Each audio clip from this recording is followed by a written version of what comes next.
Why am I sitting in my kitchen? Because I'm in the process of redecorating my entire house. So every room,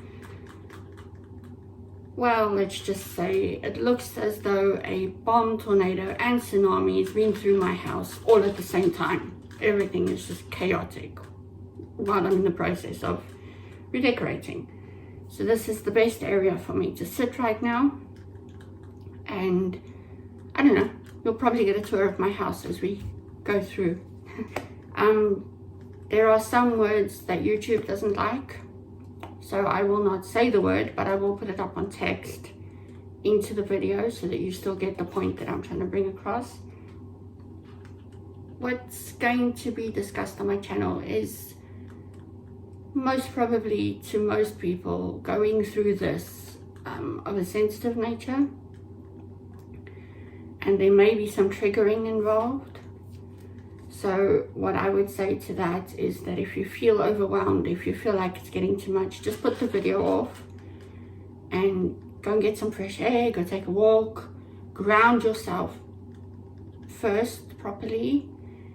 And if you feel up to it, if you are ready for it, then come back to the video. And if you're not ready for it, and if you never come back, that's cool. I'm doing this for myself as well as for helping other people, hopefully. But you, the viewer, are the most important person in this whole process. And you must look after your needs first. So if you need to, take a break, have some tea, have some coffee, have a cigarette, whatever floats your boat. Go and do so. Feel free to do so. Just take care of yourself. Okay? Right. Now that all that's done, the red tape, I will briefly tell you about myself. So, I'm just an ordinary woman. I'm in my early 40s and I'm a mother of 3. Unfortunately, 2 out of my 3 children do not live with me. Only my oldest currently lives with me because he was 16 and they told him he could decide and he chose to live with me. But again, when it gets to that point in my timeline, and I'll go into detail. Yeah, as I already mentioned, what I share with you is not from a professional or medical point of view. It's just my own experiences. Things I've come to realize, how things have affected me, lessons I've learned, and knowledge that I've gained throughout my time that I wish to just share with all of you. Most people in their life are misfortunate enough to meet 1. I had the extreme misfortune of dealing with 3. First one was the woman who gave birth to me. Second one was the man I married. The third one was his mother.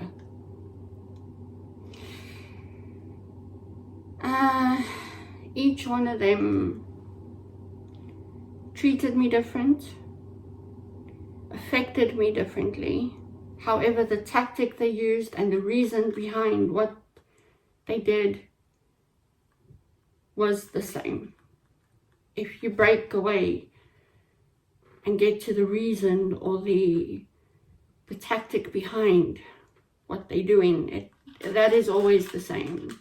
The method they use, the situations they create, that can be different, that can vary, but the tactic and the reason, that is always the same. And I discovered that throughout my experiences with all 3 of these. Do you know the expression,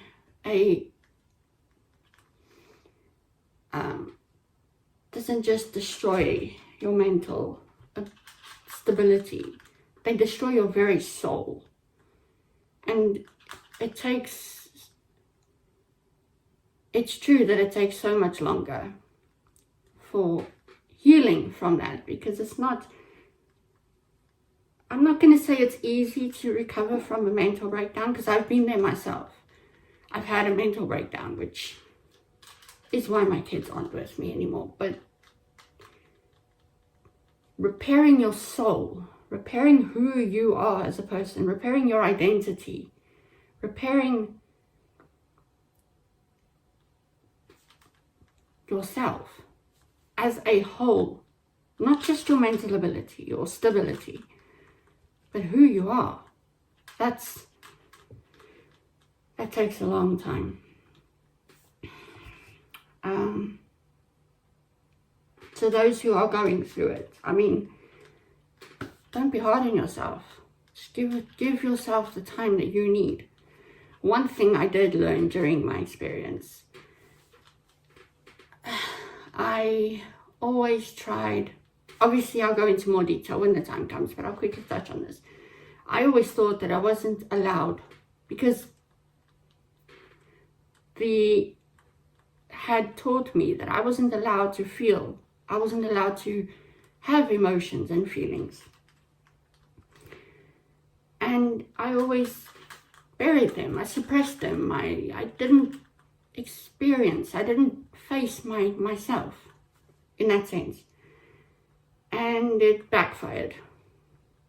And not only did it backfire, but he used that in the whole process, and he took my children from me.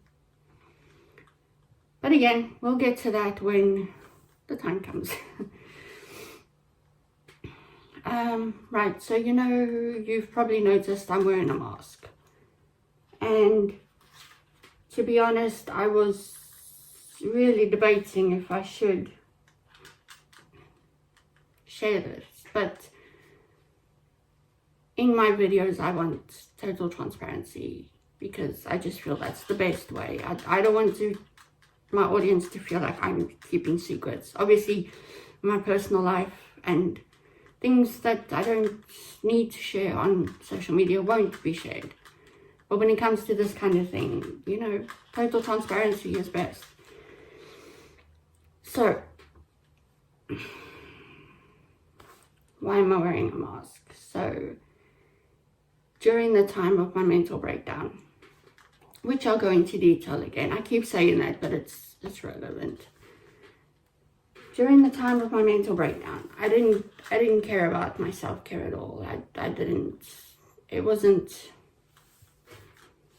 Just trying to survive the day was enough. And at that point, I still had my children. So I was trying to look after them as best I could and just get through the day. Long story short, by the time I did start caring about, my self-care and looking after myself and, getting all the piercings and rediscovering myself, by the time I started doing that, it was already too late with my teeth. They were decayed, they were chipped, they were broken, they were cracked. It was just, even if I did do self-care, it was already too late.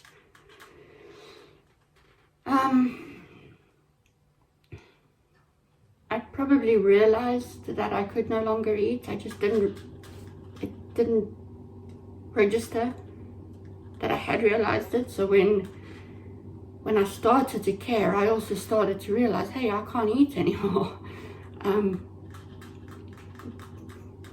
There's very limited foods that I can eat now, and yeah, it's not ideal, because my physical health, my physical stamina, my strength, it's practically non-existent. So that's why I'm wearing the mask. I'm not sharing this for sympathy or anything like that. It's just, I reached a point in all this, even after going to the dentist, and they said, well, we can get it done, we can give you, new teeth, but it's going to cost you like £5,000 or thereabout. And who's got that much money lying around, right? Anyway, so I realized in all that, because it did set me back a while. It did, I'm not gonna lie, it set me back in my mental health recovery. It set me back quite a while. But I realized, you know what? There's no point getting upset about it. There's no point beating myself up about it. There's no point in harboring on it, because I've done what I can do, and if I can do more, then I will do more. But also, it happened. It was a situation out of my control. I was going through a mental breakdown. I didn't even think that this would happen. I didn't even realize that this was going to happen. You know, these are not things you think of when your world has crashed down around you and you're just trying to scrape your way back up to the, you know, to the surface again.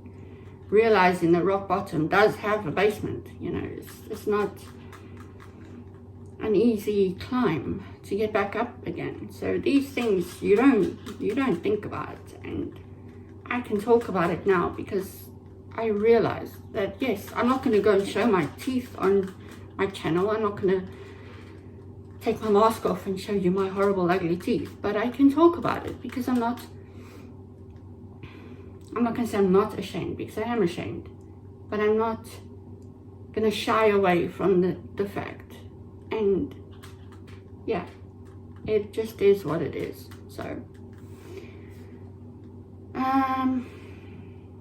see, I told you I could babble.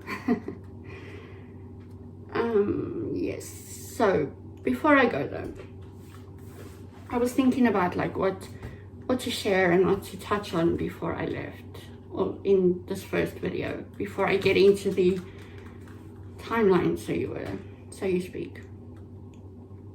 And there is something that I thought, especially in my experiences, if I had had this, I think my whole experience would have been so much different.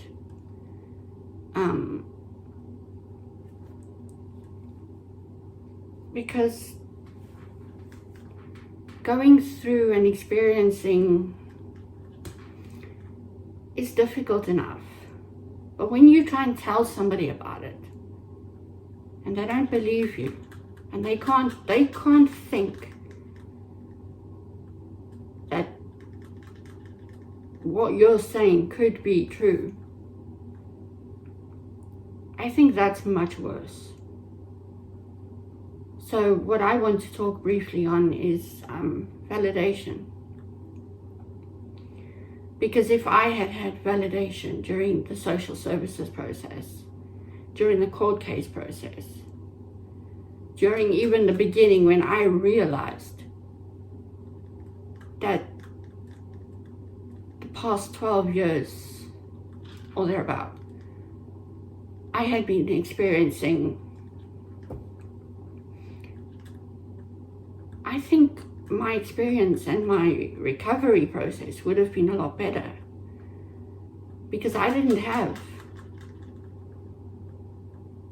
someone tell me, I believe you, I understand you. I didn't have anyone I could go to and say, this is happening, that's happening, why is he doing this, why is he doing that? Because what's even worse is that they make it so that it's that, I mean, they isolate you from friends, family. But I also think there's more to it, because I think if you take human beings, even in today's cruel, evil world, and I don't think human beings can actually fathom or realize or truly understand that other human beings are capable of such evil deeds. And then they can't understand that, and they can't believe what you're saying as a victim could possibly be the truth. And then they just decide they're not going to believe you because they can't, their brains can't grasp the situation and grasp that it's possible for another human being to be so evil and so cruel. And then at the end of the day, what happens is the victim ends up looking and not being believed, and they spend all their time just trying to get that validation. And all it does is play into the hands, I nearly said the word, it just plays into their hands and gives them the upper hand when it's necessary. So, I want to tell you today, because I know there are some people who need to hear this. And if no one else has told you, I believe you and I understand you. How can I say this? Let me explain. There's a quote, I don't know the ins and outs of it exactly, but I know more or less what it goes about. It's something about if someone who has not experienced for themselves, they cannot understand what the victim is going through. But those who have experienced it can understand. I don't know the exact quotes. I read it years ago, so I just remember what it was about. If you know the exact quote, please drop it in the comments so that, it can help others like it helped me. But I've been through it. I had 3. 3. I can't even. So I understand and I believe you. Don't feel like you're alone, because you're not alone. You really are not alone. And if you look hard enough, and for what I want for my channel, I want to make a community where people can feel safe, can come and share stories, seek advice. You may not get the answers you need. For that, you may need to seek medical help or professional help. But I want to make a place where people can come, if you can't access professional medical help, and you can at least come here and feel validated. Have a place where people understand you. People will support you. People will have your back. That's what I want for my channel. That's why I want to share my experiences with all of you. Because if I had had that, I think my journey could have been very different. I don't regret it. I don't. Because as you'll see as I explain my timeline, I also believe that sometimes things have to happen. We have to go through bad things so that good things can come from it. And I was told by somebody that I should use my bad experiences from the 3 that I encountered during my life and turn it into a good experience, which is why I want to do my channel and discuss and talk about and share with you what I went through and how it affected me and what I learned from it. So yeah, that's what I want for this channel. Anyway, so before I go on and on and on and on, which I can easily do, but I can't pile everything into one video, because one, the viewer will get bored and I'll eventually lose my voice. So what I'm going to do is I'm going to say goodbye for now, and in the next videos we'll begin the journey through my childhood and teenage years, married life, and I'll share everything with you that I can remember, because I have that trauma memory block thing. You know, when you experience a traumatic event, your brain blocks it out. There are certain things I cannot remember. Certain things are hazy and certain things I definitely can. Being on the safe side, I'll only share that what I definitely can remember. Things that I can remember as clearly as though they happened yesterday. I'll share those with you. It all started the day I was born. Not that I'd remember it until I was a bit older, but the woman who birthed me was so, yeah. Right, I'll see you guys in the next one. Thanks for sticking around and take care.